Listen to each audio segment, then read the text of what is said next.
Okay, last few chapters of the book of Ecclesiastes. Today we finish our journey through the book of Ecclesiastes. Um, I'm going to start with some of your comments as usual, and then we'll try and get into the text and see what we think about chapter 11, what we think about the conclusion. Some of you already were complaining about the conclusion of the text, so let me go over a few of your comments, right? So Morales mentioned, and this can be an answer to you, Olivera, right? Olivera is still pondering, what is this fear of God, right? What does it mean? And so we do need to understand this concept, right? Because this is a key concept in the book of Ecclesiastes, right? And it's not a concept that should be understood as it has been traditionally understood. Like, you know, I fear God, meaning I'm afraid of his judgments, right? So I'm going to do the right thing because I'm afraid of judgment day when God is going to separate the good from the evil and I'm going to be sent to hell, right? This is the traditional concept of the fear of God. I do this because I have this kind of fear that God is going to judge me, right? And so we know in the text what we've already been exploring with this context, right? With this concept of fear, is that it means something else altogether, right? So let's just review a little bit, just in response to some of the concerns of Olivera, and also Morales is commenting on this. Let's just go back briefly, right, to what we said about chapter 7, right? I'm quoting chapter 7, verse, let me make sure I go back just to review, right, and to summarize a little bit what we said.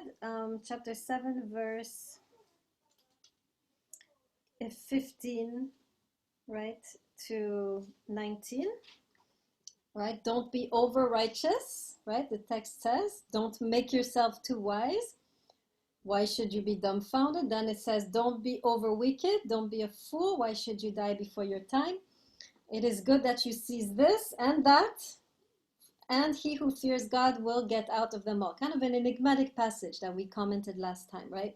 And we saw last time that this was a fear of God is a third path, right? There's two paths usually. There's the path of wickedness, there's the path of righteousness, and most of us, when we do it well. Good wicked person, good. We try to be as righteous as we can. We try to be as wicked as we can.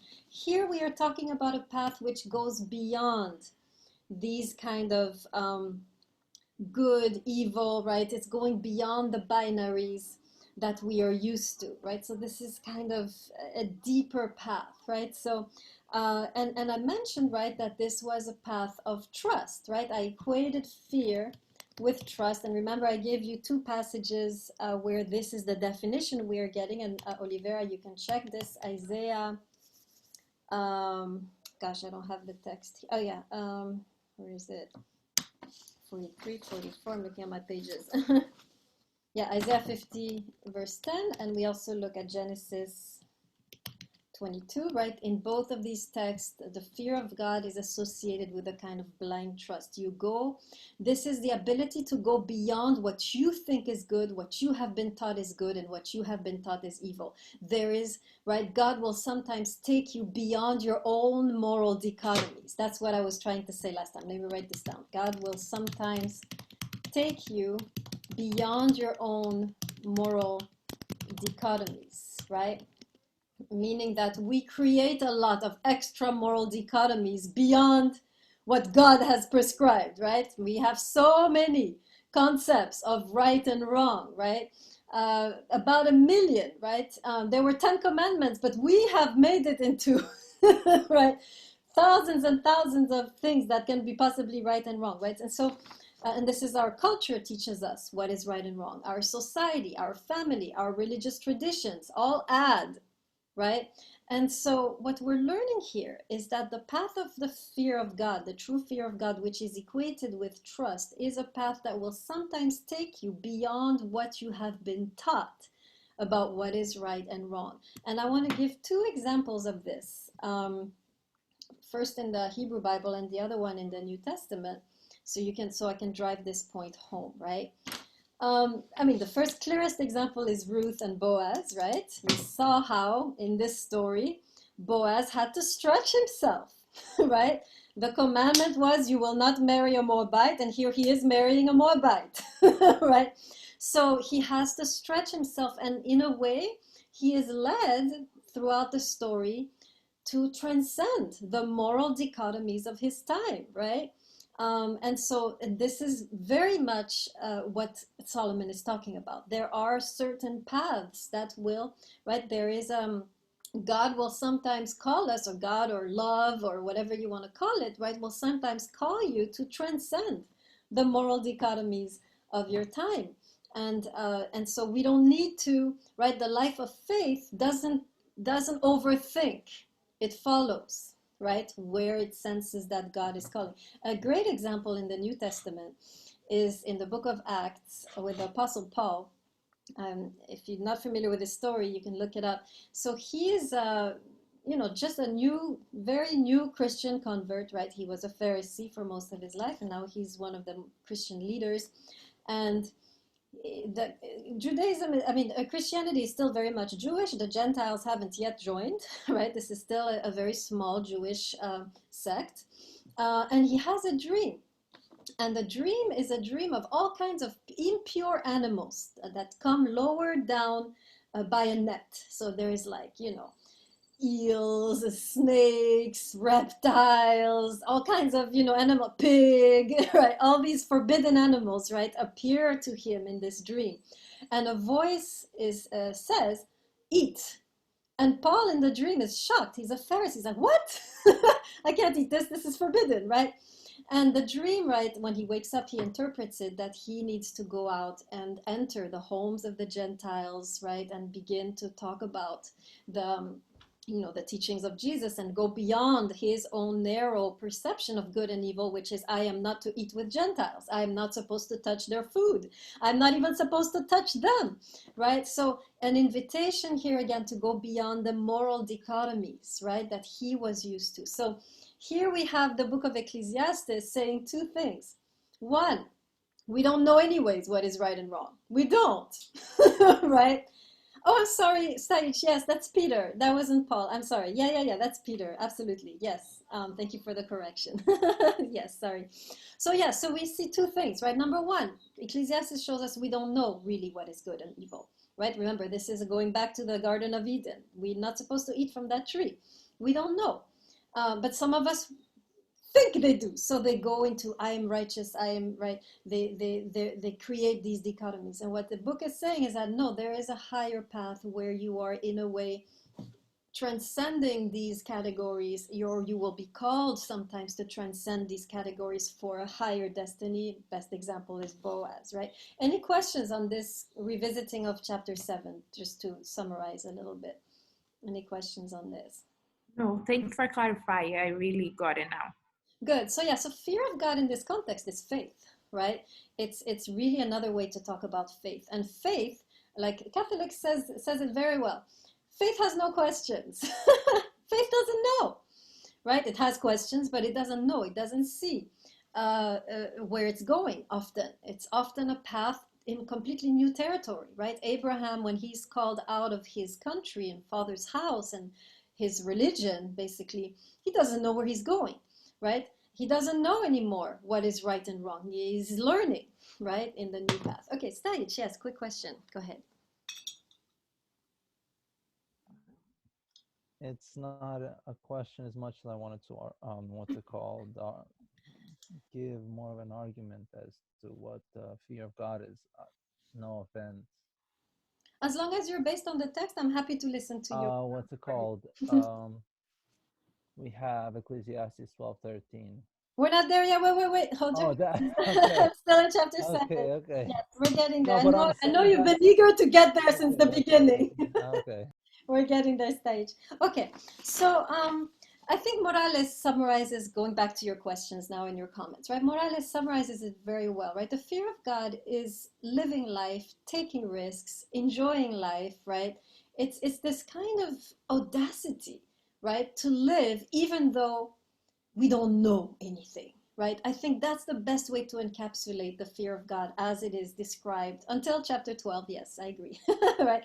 We have this idea of fear of God is you live life, you enter, you enjoy it, you take risks, you keep walking even if you don't know. You just enter life, right? This is the courage to enter life, knowing that your path will be straightened, right? There's a beautiful proverb, which remember Solomon also authored, right? Which I think is Proverb 3 something, I forget, but I'm sure you can find it, which says, right, trust in God, right, with all your heart, and don't lean on your own understanding, right?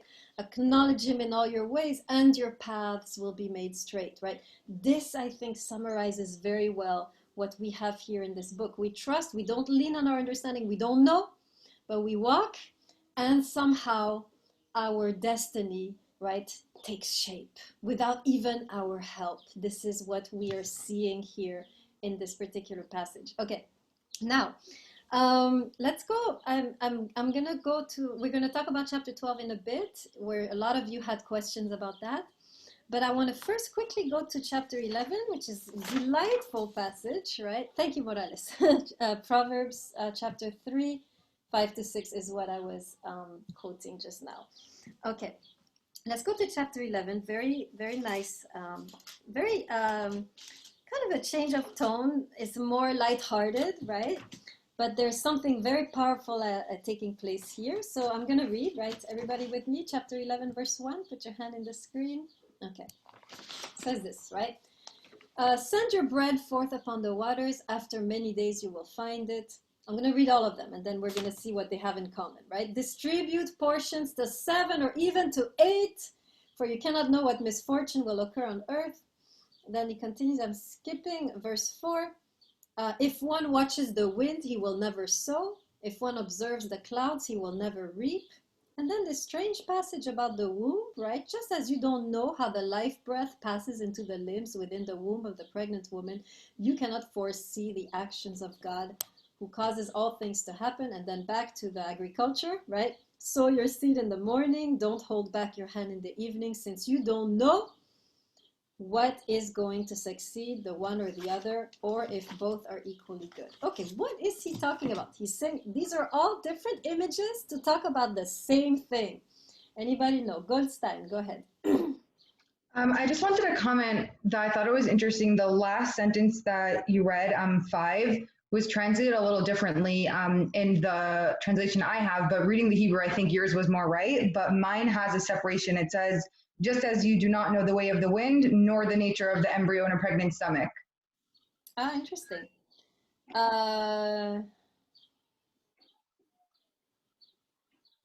Okay. That's interesting. Yes, that works too. Yeah. Just that you don't know the way of the wind. You don't know where it's going next, and you don't know the way of. So he's talking about something external, something internal. I like your translation better, but you're saying the Hebrew works better with what I was saying. I think so. Okay, we'll have to look at that. But it's great. I like your translation better, to be honest. By the way, remember this quote: "Just like you don't know where the wind." When we study the Gospel of John, same idea. I wonder, in fact, if he's not quoting from this text, right? Jesus, when he's talking to Nicodemus. So remember this. I'll be going back to that text when we get there, right? So, okay. So what's going on? Pierre-Antoine, go ahead. I was thinking, like, in the first few verses, like before even verse 5, like I think as we were talking about like the fear of God, like it's all about risk. Like I think he's trying to remind us about risk and like not to worry about it, because like in the end everything is finite, everything, like it doesn't really matter. So like just take the risk anyway. I think we were talking a lot about that from chapter 7. So that's what I think like verses 1 and 2 is about. And I think like he kind of like instates that point from verses 3 and 4 when he's talking about if clouds are full of water, then like they just like release it to the earth. And like if a tree falls, it lays there, like doesn't get up, obviously. Like if you don't do your work by being distracted, then your work's not going to get done. So it's like it's telling us that you can't really like do anything in a sense, like without releasing yourself, like in a sense where it's like if the clouds could do it, so can you if a tree just lays there, like, just accept your circumstance in a way. So that's what I think. Yeah, very nice, right? This is a passage on risk, whole thing, right? Let me go further in a second. Let me first get a couple everybody, right? Alim, that you want to add? I'm gonna continue what you said, Pierre Antoine, but let's hear Alim really quick. Go ahead. Yeah, I agree with everything that Pierre Antoine said. And I just want to add that, like, there's like well, this is kind of like reiterating what she said, because I agree with what she said, but there's like a balance of like where you stop and like just leave the rest stuff to God. And like we're talking about here, like we're dancing on this balance, and that's where he's trying to like make a distinction between like where you put your efforts versus where you let God take it. So like in the first line, for example, your effort would be putting the bread, but then you don't have to go and like try to control all the rivers. You leave that up to God and he will bring it back. So Very nice variation on the bumper sticker. Do your best and God will do the rest, right? I don't know if you know this part. It's very interesting, very nice motto to have, right? Mantra. Right? So absolutely. We have here what in Eastern thought we call how is it? Action without action, right? Oops, I wrote the stage, sorry. Let me go back to everyone. Action without action, right? This idea of do your part, right? And then you have to kind of let go and see what happens, right? This is another very yin way, right? Not very yang. Yang is do your part and then push until it gets through, right? The energetic person would be in control till the end and make it happen, right? Here it's this idea that in life, there's only so much you can do. And so there has to be a part of surrender. And again, trust, right? We're back in the element of trust that somehow the bread will come back, right? So let's go, right? He says, cast your bread. You don't do this, right? This is risky. That's your bread, right? And yet here it is coming back after many days, right? You sow, you don't know which field will succeed, but you might get a harvest, right? If you wait until, if you watch the wind, you won't sow, right? The people who are paralyzed by the future, what will happen? Will this work out? Should I take this risk? He's saying, no, don't look at the clouds, right? Don't look at the wind. Live, right? Take a step, risk, do your part, and then you have to surrender, and the outcome, right, is not in your hands, but trust that there will be an outcome, right? So yes, Taich, this is very close again to Stoicism, right? We have an action without action is actually in Chinese philosophy, right? So very beautiful passage here, right? Very light-hearted passage about, why are you so afraid to live? This is really what the passage is saying. Why are you so afraid to live and to surrender to life? Goldstein, do you want to add? Yeah, I wanted to comment on the fifth verse with the wind and the pregnancy. That if it's translated according to the one I have, that it's talking both. I think it's kind of telling us that so it's giving a contrast between like wind, that's something that's exposed that you can see with your eyes or whatever, not really, but it's there, versus like a pregnancy that's really internal. So it's like, don't only have trust in some of those instances where you think that you're in control or you think that you can see what's going on, but just know that like in all of the instances, you need that trust and that faith. Right, absolutely, right. The both in a way talk about invisible workings, right? And what he's saying here is that there is an invisible working. There is a kind of a partnership, right? But we don't know, we cannot control the other partner, right? So we do our part, and then we have to release and allow our partner, right, which is God, right, to fulfill the work, or to bring the work to fruition. I mean, the best example is the agriculture here, right? You sow, but you don't know, right? You can never control the weather or whether it's even going to grow, and yet it grows, right? Year after year, for the most part, right? So that's the idea. Let us live our lives in this more natural way where we're not afraid to sow and take risks and make mistakes, right? And, do stupid stuff, right? Knowing that somehow life will catch us, right? Or God will catch us, right? In a way, we don't have to be afraid of stumbling or failing or making mistakes or, not being productive, that somehow life will work it out, right? In that way. So this is really, again, powerful passage on trust, right? Let's see, there was Ahmad, go ahead. I had a question on verse 6, chapter 11. My translation reads, "In the morning sow thy seed, and in the evening withhold not thine hand." So, sow and keep your hand there. Don't withhold your hand, meaning sow. Oh, It's just poetic way of saying just don't withhold your hand. Don't keep your seed. Sow, right? That's the idea. That's the idea here. Yeah, it's just being poetic. Makes sense, Ahmed? Pierre-Antoine, what else do you have to say?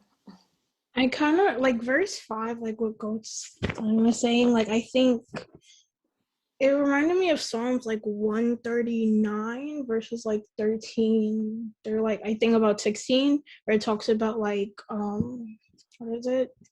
I think like you formed me in my mother's womb, and like you knew me before, like basically like the test of time. Like you already knew me before anyone else did. So I think it also like was a callback to that, and like talking about how God works in mysterious ways.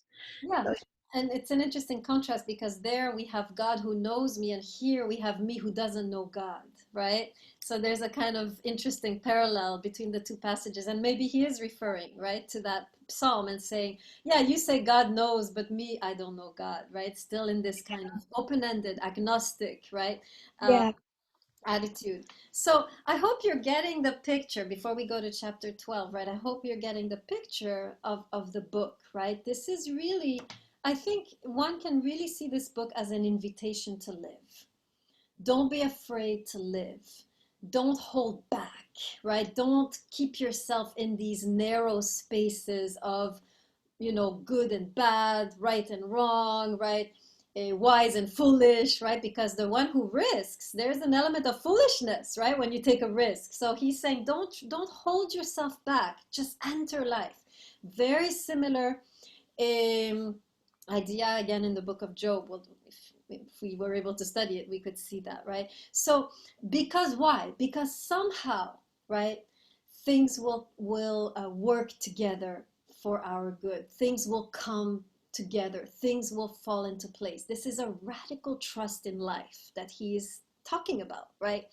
And this is very different from the normal attitude where, we're very cautious, we are very careful what decisions we make, we're very careful not to transgress, not to sin, we don't want to suffer, right? And basically he's overturning that, right? He's saying, why are you so fearful, right? Fear of God is the opposite of fear in a way, right? Fear of God, you walk in the universe like you own it, right? That's the opposite of being all fearful and cautious and, afraid of this, afraid of that. Fear of God, you walk like a royal, right? You walk fearlessly through life. That's really the fear of God, right? Let me write this down, right? The fear of God is the ability, paradoxically, to walk fearlessly in life, right? Knowing that, like Gabriel Marcel says, right, that there are forces conspiring to help you. I'm quoting Gabriel Marcel, who is a French philosopher, right? So this is really, I think, the best way to understand this book. And the Havel, right, is simply there to open us up to this dimension. As long as we're in control, as long as we master this, as long as we, right, have any form of mastery, we cannot really enter this level of life, which is complete surrender, complete yielding, complete trust. Are you following why Havel is so important? This is very, let me make sure you all have it. Put your hand in the screen if you're with me, right? Unless we're aware of our fragility, of our precariousness, of the fact that we are mortal and finite, you never get to this point of surrender. You're still trying to make it happen, right? But once you realize, like, nothing that I do can make any difference, like, which is what Solomon is realizing over and over again, then you enter this next level, this higher vibration, this next frequency, right? Where you have surrendered and yielded and you live in perfect trust. And at that moment, you can enjoy life, you can take risks, and you can walk fearlessly in the darkness, right? That, I think, is what this book is about. Does everybody understand very well what I'm saying here? Right? And it's not obvious, right? When you first read it, it feels pessimistic, nihilistic. Why is he always complaining about Hevel? But really, the Hevel is it's that which, it's the, how do you, initiation, or it's the moment of initiation into this other level, this new dimension of life, which is complete surrender, complete yielding, complete trust, right? Okay, so now the book, so now we have to talk about the ending, right? We have a little time for that. So a lot of you were complaining. I'm going to quote Granick, complaining about the epilogue, right? This is, he's talking here about chapter 12, verse 9 on, right? Right after the last Havel, right? The last, in verse 8, chapter 12, verse 8, we have a shift, right? And now he's like, wait a second, what is this? Right? A lot of you are noticing this. And then he noticed something very interesting, Granick, which is, I have written straight words. And the whole time we were saying how the path was crooked and there's a crooked path to God. And now Granick is like, what the hell? Why are you falling back into straightness, right? Indeed, that word is right there, right? So, so some disappointment. Kestenbaum called it an anticlimax, right? So we need to talk about this, right? This last passage. Now, so first of all, we have to be aware that the actual words of Ecclesiastes end chapter 12, verse 8, right? He ends with, like he began, inclusio, right? After futility, said Kohelet, all is futile, or Havel. And then we have a narrator, right? This is not Kohelet anymore, verse 9, a further word, because Kohelet was a sage, so he is now commenting. This is a narrator, comes in at the end, writes the epilogue. Could be Ecclesiastes, but it might not be. We know that the official words of Ecclesiastes ended with verse 8. So this should help a little bit to understand how to read the epilogue. Okay?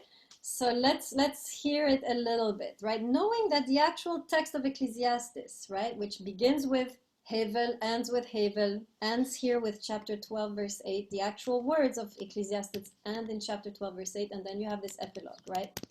This epilogue, which actually seems to contradict everything that was said so far. We have this notion of straight words. Okay, this is verse 10. Let me just give you that quote, right? Verse 10, when it says, in my translation says, useful sayings, bad translation, right?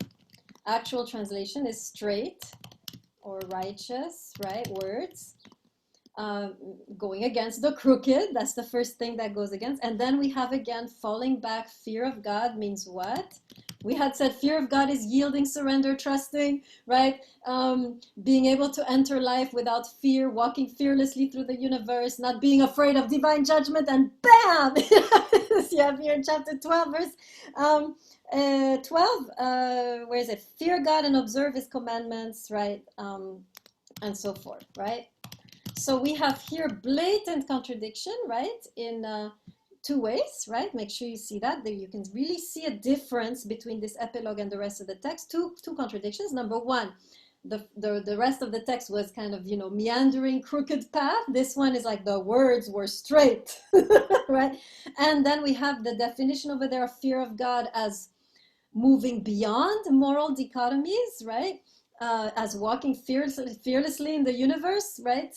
Knowing that somehow there are forces conspiring to help us. And now we have back to the classic definition, fear of God, keep the commandments, judgment. He mentions, right? The judgment. So can anyone explain to me how are we to understand this epilogue? Let's hear you a little bit. What's going on? Why would Solomon, if he wrote this, right? We don't know. Why would he finish like that in this anticlimactic way, contradicting everything he said? What is happening in the epilogue? Pierre-Antoine, go ahead. Maybe because the crooked path to God is I don't know, maybe it naturally navigates you to the path of realizing the laws, maybe because that's that's the only way I could think of him, maybe his existential crises of oh, everything is like fleeting, everything is whatever. But like you could see like these little sprinkles of like him talking about like God's like the one that makes us constant. God is the one that makes us enjoy labor. God is the one that makes us do all these things. He is like this like working force behind to like let us release to. So maybe he's been at this conclusion since the beginning. He just didn't know how to get there. So he had to go through this path of like crookedness to get to where he came from. That's Good. Okay. Theory number one. We're going to have many theories, right? Theory number one. The crooked path leads back to the straight path. In other words, maybe, right, he saw his life of transgression and he realized, well, those commandments I was taught in my childhood weren't so bad after all. That is ultimately, I'm going back now to this ancient wisdom that I was trying to figure out by myself, but now I'm going back to this ancient wisdom. So absolutely, that's one way to read it. That works. Anybody else have another theory? Why? What is up with this ending? Stage, you've been there for a while. Do you fit with a theory number one, or do you have a different theory? Yeah, I've been there for quite a while. Whole semester.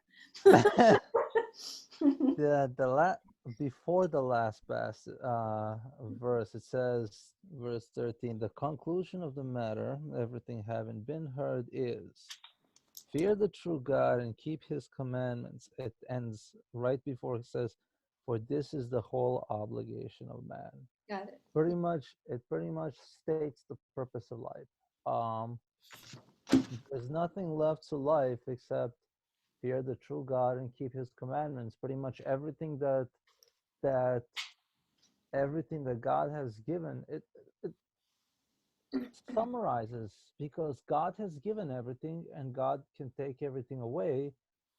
By doing this, by saying this, he's pretty much saying enjoy life, but keep in mind that there's also in 11 where it says as God will judge you. Keep in mind you will be judged, but however, live your life so and on, because God has given you life and that type of thing. However, and it says at the end, keep his commandments, for that is the whole obligation of man.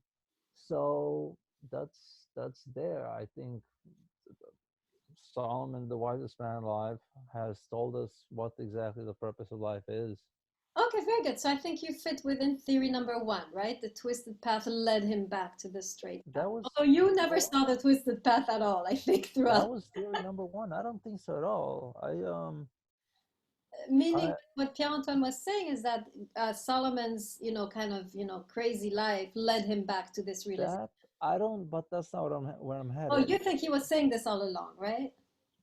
I'm thinking that he was just comparing and contrast. He was saying this, and this says what's it called? The conclusion of the matter. Okay. I have shown you this, and I have spoken about this. I'm not insane going back and forth. Not that. Yes. Rather, I have stated this, I've stated that. Therefore, the conclusion, this is what I'm saying as the conclusion. Okay, so I'm summarizing theory number two by Stajich. This was the message of the book all along, right? And you're right. There are scholars that agree with you that this theme of the judgment, this theme of the commandments is kind of sprinkled throughout the book, so you can absolutely make that case. All right, now we have to get more creative. How can we still redeem, right, this crazy text we just read? What's going on here? How can we understand this epilogue? Ram, would you like to give it a try? Well, yeah, I think I want to try. I'm not sure if it's going to work out. I think he found God in the beginning, but then coming back to theory one, he strayed, yes. But I think that he found God again, and these were his last days. So he had to like make some kind of peace with God. So I think this is keep the safest. Okay, I did all this, but actually, guys, just fear God and keep the commandments. Yeah. So basically, I think he found God again. So in this way, he's like, he's like trying to. Okay, I'll put you in theory one. Is that good?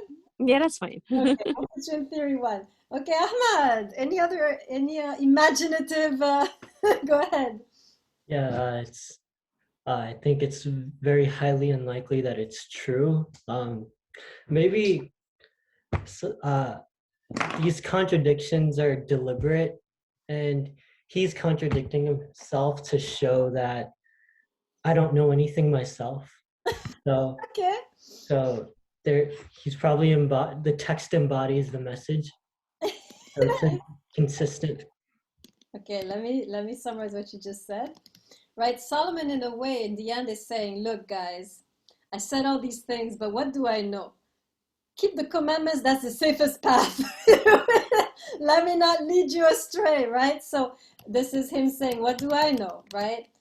Keep the commandments is your safest bet, right? Okay, I like that. That would work. That's something he would do. Let's see, Alim, what do you have for us? My guess is that maybe he's trying to say that these are the same. Like this interpretation of God, which is like following the commandments, going the straight path, is the same as what he's saying all throughout the text, because it's like a seamless blend of like, and then you're like, oh my God, it contradicts. But then why would he put them together, you know? Yes. So my theory, maybe it's a new theory, they're actually just looking at religion just like in different fonts. Like you're looking at the same like word, like let's say the word is religion, but like Times New Roman versus Arial. Okay. Nice, Alim. I like that, right? I wrote in the chat, the crooked and the straight paths, right, are two parallel. Is that what you're saying? There are two possible paths that lead to the same place. And so he doesn't feel any contradiction, since in the end, and it's true, keeping God's commandments, you don't know. God knows. You see how it's similar to what Ecclesiastes is saying? In a way, the dogmatic orthodox approach that he's preaching here in chapter, if it's him, right, that he's preaching in chapter 12, he's saying keeping the commandments is also acknowledging that I don't know, and therefore I trust that God knows. So yes, they're not contradictory. Nicely put, Alim. Very good. Let's see. Anybody else have an original view on this conclusion? There's one more that hasn't been spoken yet. It's the worst. This is what modern scholars are saying. I don't know if I completely agree, but so before I get back to stage, let me give you what some scholars are saying about this last passage. And I don't like it because I don't like to to decide who wrote what, but some scholars are saying this is a last passage either by Solomon or by it was a later addition to kind of kosherize the text, right? So what do I mean by kosherize? I mean, the text could be easily misunderstood. This is a complex text that we just studied. You know, people can start going into crazy places with this text if they don't get the subtlety. And so in the end, Solomon is kind of wrapping it up and saying, okay, for the dummies out there who didn't understand a word that I said, here, keep the commandments, you'll be fine, right? So maybe this was actually an interpretation by a student the last time I taught this class, I'm adding it, theory number 5. This is Solomon for dummies. In case you missed anything, in case you didn't understand anything that I said before, and now you're getting all confused and you're like, here, just keep the commandments and it's gonna be okay. Okay, so yeah, Stage, do you want to add something? Go ahead. Yeah, I mean, if you go to chapter 12, verse 14, which is very interesting. For the true God will judge every deed, including every hidden thing, as to whether it is good or bad. You can't hide anything from God. That's one thing. Number two, I would say what kind of seems here also is that the whole book is nullified. The whole book is pretty much, I said something and I've wasted your time. I don't know. It's because throughout the whole thing, it's going back and forth, and the last thing is God will judge everything, including hidden things, good or bad. That's a scary thought. I don't know about anybody else, but can you just imagine? Yeah, so I would put you in theory number 5, right? Anyway, not that he's nullifying the book, but that he's saying, in case y'all didn't get what I'm trying to Oh, say, in no, case, in case this is messing you up, here, just do this. you mean not nullify it? Huh? Not nullifying everything you said? Well, as You mean? Jesus said, not one iota of the Bible will be erased. Of course, but what I'm saying is this is a possibility. I don't believe this at all, but if you want to go along with something else, pretty much saying, I have written all these things, however, I do not believe it. Okay, yeah, you can. We can say. Yeah, I have trouble follow. I mean, I see what you're saying. Do as I say, not as I do. Yeah, we could say that. Yeah, I like that. Theory number 6. You could say that. That in a way. Actually, I'm putting it here for. I think it Because, would fit good in one theory second. number 3. What do I know, right? No, Even though man is the safest bet.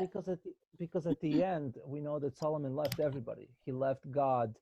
So that's what I'm saying.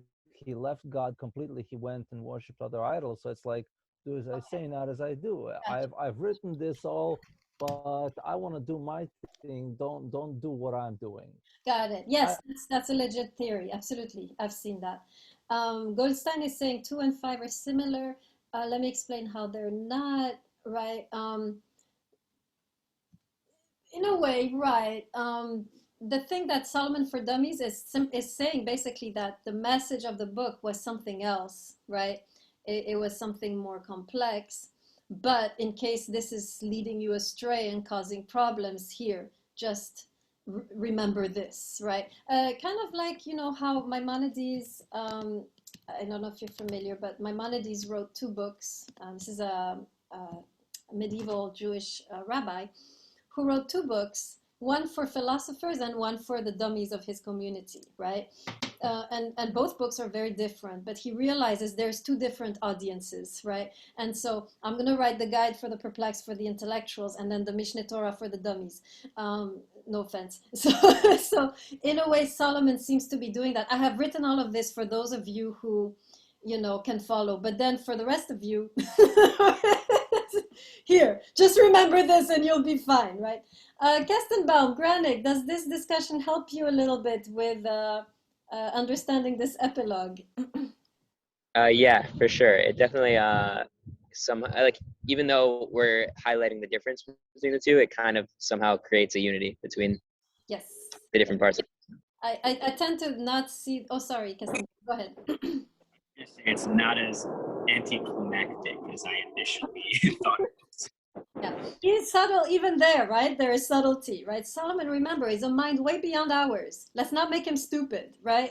It's way beyond ours. So anything he's going to do is going to be with a little irony, with a little wit, with subtlety, right? I don't like the idea that someone else wrote this because we have no proof of it. I like to imagine that Solomon wrote this, but with a smile, right? With a kind of ironic smile. It's kind of, playful. I see it like that, knowing the person, right? From what I've read from him before. I cannot imagine that that this would be the only thing he would want. This is simply there to wrap things up in a way that, for the those who didn't get what I was saying here. This should be good. This should keep you occupied. Okay, great. So hopefully you got a little bit the sense, right, of this great, great mind in the Hebrew Bible, right, and how he. And I think, to be honest, next time I will teach him along with the book of Job because they are very similar. And I think to really understand the book of Job, you can also really understand the book of Ecclesiastes, right? So I think next time I will, I think to Stajić's disappointment for not this time, but I will bring in the book of Job probably also next time. Okay, now I need to talk to you a little bit about your test, which is coming up. So I put the questions already in the Blackboard, right? Let me clarify a little bit what I mean by each question so you don't go off on a tangent. Compare and contrast Ecclesiastes and Epicurus on pleasure. I said something about that at one point, how they both sound alike, but it's very different actually philosophy. You will be using the Carpe Diem by Seize the Day by Epicurus, and then you show how Ecclesiastes is a different, right, approach to pleasure. Then what is the wisdom that comes from knowing that all is hevel? This I've been talking over and over again, right? How is Ecclesiastes a part of the mother's house? So this you have to go back and review how the mother's house is different from the father's house, and then connect to what we learned in Ecclesiastes. Here's a quote by Nietzsche: beyond good and evil there is beauty. How does Ecclesiastes resonate with this quote by Nietzsche? And be mindful that Ecclesiastes also talks about beauty, right? In chapter 3, you can use that reference and see what you can do with it, right? To resonate with Nietzsche.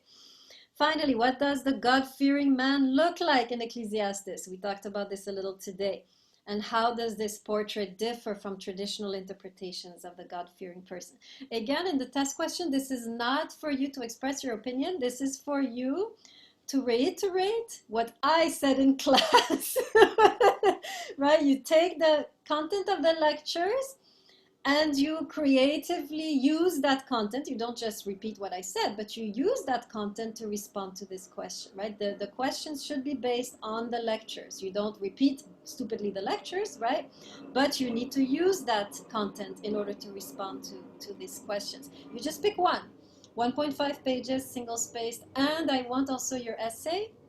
You can hand that one in a little later. I know we have less time this time. So for sure, the test is due Saturday night before I wake up on Sunday, but the essay, you can do it Sunday night, right? The essay is simply, again, same thing. You look at your own journey spiritually. Is there anything in Solomon in this book which really excited you or shocked you or was illuminating to you? And I want to hear about it. It's more personal, right? Any questions about the test? The essay is 1.5 pages, also single spaced. Any questions? Kestenbaum? I just want to confirm you saw it posted mine. What? I just want to confirm you saw it posted mine. There's no folder for it, so I just put it in the general. Wait after class and I'll take a look. Okay. Other questions? Stage, you have a question? Yes, a really quick one. Essay and test. I thought that the essay was the test. Yeah, another one, Rubinov also, you thought that. Rubinov, are you here? Where's Rubinov? So what exactly is the test and what exactly is the essay? I'm here. Yeah, Rubinov also, I think you did that. The test is answering the question based on the class lectures. So you're answering a question, specific question. The essay is an exploration of your own journey and what did you personally get from what we learned in class. So Rubinov, you gave me an essay, but you didn't give me a test in the book of Ruth. Makes sense? Well, that's why I asked you last week, but I got confused because I thought it was just the essay. Exactly. So you still need to do the test. So you need to get that in soon. Make sense, Ruby? I just picked one for Ruth, right? Yeah, so all the questions I had in the last lecture of Ruth, you need to go back to that lecture and take note of the questions. I'm sorry, Okay. I'm out of line, but I mean out of order. But I wanted to ask quickly. I did not find the written what's called the written questions. Yeah, That's what I was. yes, that's because I just said them. I didn't write them. I said them in the last Oh. lecture on Ruth, which maybe you didn't attend. Maybe that's it. Yeah, I missed it because I was like, and at the end I'm like, wait a minute. Yeah. Because you said you're gonna write them, and I'm like, okay, Yeah. so let me go down, but I couldn't find it. I admit, I agree with you all. I've been really bad with giving assignments. Yeah, can I speak to you after the class? Yeah, you have to anyways, yeah. So make sure you go to that last lecture, which is on our channel, right, on our playlist, and you'll get the questions. Wagler? Do we have a reading assignment for Thursday? No, Thursday. We meet on Thursday. Oh my God. No, I'm introducing the Book of John. No reading assignment. Would be Okay. nice. Yeah. If but good thing you ask. If you guys could just read through the Book of John, would be great. So you'd have an idea. Don't do an assignment, but please read the Gospel of John completely. Right? That way you don't come in like complete moron, right? You know what I'm talking about. So if you haven't read it, if you've read it, it's okay. But if you haven't read it, please read through that text before you come in. Otherwise, you'll be completely lost. Good. Thank you, Wagler. Thank you. Norena? Yes, Professor. My question is like, Okay, the test that we're gonna have this week is about the journey, but no from the because the last week I was writing about my journey, spiritual journey, right? As a gender too. I mix. Yes. And then based on that I need just like to write 1.5 pages about Ruth too. So yeah, so you also you didn't do the test? Let me see. I did one. Yes, I know you did. Yeah, you also have to do the test. So a bunch of you, right? I'll give you the names. So the test is different from the essay. The test, I have specific questions which you have to answer based on the lectures. And so again, you have to go to the last lecture on Ruth, go to the end of that lecture, and you'll see the questions. I said them in the lecture. Make sense, Lorena? All right. Okay. And then for this week, we're gonna have something about the spiritual journey too. But I need just like to mix that with Ecclesiastes and also with the Mother House, something like that. Just so the essay is just with the Ecclesiastes, and that's you, your own journey, what you got from what we learned this month, and then you have the test, which is I just gave you the questions on Blackboard. They're listed on Blackboard. All right. Makes sense. So I'm aware that a few of you are behind and might not be able to give the test on time. Do your best. I get it. We don't have as much time this time. Try to get in at least the test by Sunday morning. But yeah, I know it's going to be a little hard for some of you to get everything in, right? And that's okay. So the people who are missing a test are Goldstein, King, Norena, Rivera, Rubinov, Sosa, Stage, and Vargas, right? Just so you know, you're aware you didn't do the test yet. Okay, Ram, you have a question. Yeah, I did the test for Ruth. Do I also have to do the essay? Yes. Oh, yeah, okay. So Yeah, yes, this one I'm exactly. So a bunch of you didn't have the essay, so I'll read you. Goldstein, Kestenbaum, King, Norena, Ram, Rivera, Rubinov, Stage, Vargas are missing also an essay, just so you know. So yes, there were two things you had to do last time, the test and the essay, and likewise this time the test and the essay. And I am I gave you aware my essay. I am aware that the general confusion is partly my fault, since I've been changing things around a little bit during the semester. Rubinov, sorry, you were saying? I was saying I gave my essay. You just told me I gave it. Then you said I didn't give it. Shit, you're right. You did. Okay, got you. Okay, great. That's it. Stage, you still have a question, or is that just your hand up? No. Yes. I don't leave my hand up. Okay, great. Yeah. Okay. One question. Okay. You told me. Okay. Stage, if you have a question like that you. No. It's a question about. So wait a minute. I'm sorry. I am confused right now. So so we're supposed to write an essay on one of the questions that we've picked out of the 4 questions that you said. We have to, on one of them we have to write an essay, and one of them we have to answer a question. No, I give you 4 questions. You write a test answer to those questions. You pick one question, you write an answer, test answer. And then on the second hand, you write an essay, which is on your spiritual journey. Right.